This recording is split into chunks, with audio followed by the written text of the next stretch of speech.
Un aliment est une substance solide ou une substance liquide prélevée dans le milieu extérieur et qui va permettre de fournir de l'énergie à l'organisme. Il est composé de plusieurs molécules simples et complexes, donc monomères, dimères, polymères, ainsi que de substances minérales. C'est une substance simple, donc un monomère, qui pourra être absorbé par le tube digestif et qui va être utilisé par nos cellules pour fournir de l'énergie. Donc les aliments sont constitués de nutriments et pour que ces derniers puissent être utilisés par nos cellules, il est nécessaire que se déroule la digestion. On classe les aliments dans 7 catégories selon la pyramide alimentaire. La première catégorie la plus importante sont les boissons. Et la 7e dernière catégorie, la moins importante, sont les sucres et produits sucrés. Il est important de retenir que la proportion d'eau dans le corps varie selon l'âge. Retenez qu'à l'âge adulte, on a environ 60% d'eau dans le corps. Cette proportion d'eau dans le corps varie régulièrement par les pertes, qui sont de 3 sortes.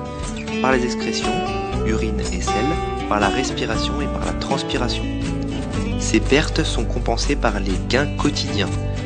Les boissons, dans un premier temps, il est conseillé de boire environ 1,5 litre d'eau par jour, mais également par l'alimentation, certains produits peuvent apporter de l'eau. Un monomère est une toute petite molécule, une unité de base qui pourrait être présente dans des molécules plus grandes, comme les dimères ou les polymères. Un dimère est l'association de 2 monomères, donc de 2 petites molécules, liées entre elles par une liaison chimique. Enfin, un polymère est un assemblage de plusieurs monomères, donc de plusieurs petites molécules, liées entre elles par des liaisons chimiques. Si on prend l'exemple de cette molécule qui est ici très schématique, chaque rond bleu représente une petite molécule, donc un monomère, et chaque trait noir représente une liaison chimique. Ainsi, dans cette grande molécule, le petit rond bleu représente une petite molécule, donc en fait un monomère. Cet autre petit rond bleu représente également un monomère. Celui-ci aussi et tous les autres qui suivent. Donc en fait, chaque petit rond bleu forme un monomère, une petite molécule, et ici, ils sont associés entre eux pour former une molécule plus grande, un polymère. Cette grande molécule entourée est donc un polymère. Qu'en est-il des dimères? Eh bien c'est l'association de 2 monomères, donc de 2 petites molécules. Ce qui est entouré en rouge ici est un dimère. Et ce qu'on voit entouré ici est aussi un dimère, etc., etc. Si on prend l'exemple d'une molécule concrète, le glycogène qui fait partie de la famille des glucides, on peut voir que c'est une grande molécule, donc en fait c'est un polymère. Chaque petit rond noir représente un monomère, une toute petite molécule, et chaque trait noir représente une liaison chimique. Chaque petit rond noir est en fait un glucose, donc le glucose est un monomère. Le glycogène est un assemblage de glucose. Voici une seule molécule de glucose, donc le monomère, qui est la fameuse petite boule noire que vous avez vue sur la molécule de glycogène. Ici, elle est détaillée. Mais on peut également dire que le glycogène est constitué de dimères si on associe 2 molécules ensemble. C'est également vrai. Si on zoome sur les 2 petites molécules entourées dans la molécule de glycogène, on tombe sur celle-ci, qui est le maltose. Et on remarque que les 2 molécules constituant le maltose sont des glucoses. Tout cela peut paraître complexe, mais en fait, c'est logique et lié.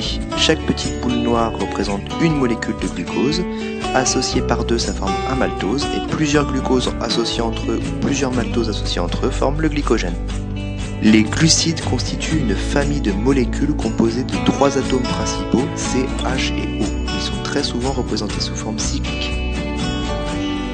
Les principaux monomères glucidiques à connaître sont le glucose, le fructose et le galactose. Les principaux dimères glucidiques à connaître sont le maltose, le saccharose et le lactose. Enfin, les principaux polymères glucidiques à connaître sont l'amidon, le glycogène et la cellulose. Les protides constituent une famille de molécules qui sont composées de 4 atomes principaux, C, H, O et N. Ils sont très souvent représentés en 3 dimensions. Les monomères protidiques sont en fait les acides aminés. Il existe en tout 20 acides aminés, dont 8 qui sont dits essentiels, c'est-à-dire qui ne sont pas produits par notre organisme et qui doivent être apportés par l'alimentation. Les définitions peuvent varier d'un ouvrage à l'autre, mais on peut retenir qu'un peptide est une molécule constituée de moins de 100 acides aminés et qu'une protéine est une molécule constituée de plus de 100 acides aminés. Très souvent, les protéines ont une structure tridimensionnelle complexe qui leur confère une fonction particulière. Enfin, les lipides constituent une famille de molécules composées des atomes C, H et O. Ils sont très souvent représentés sous forme de longues chaînes carbonées. Ainsi, les acides gras sont des molécules de lipides. Ils sont constitués d'une fonction acide carboxylique et d'une longue chaîne carbonée. Ces acides gras peuvent être saturés, c'est-à-dire qu'ils ne posséderont pas de double liaison carbone, ou ils peuvent être insaturés, c'est-à-dire qu'ils posséderont au moins une double liaison carbone. Les triglycérides font partie de la famille des lipides. Ce sont de grosses molécules constituées de 3 acides gras associés entre eux par une molécule de glycérol.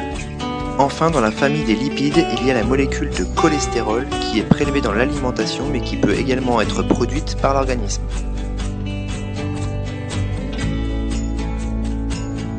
C'est une molécule organique présente dans les aliments et nécessaire à l'organisme. Ce sont des molécules inorganiques présentes dans les aliments en faible quantité et nécessaires à l'organisme. Parmi les minéraux, on parle d'oligo-éléments et de macro-éléments.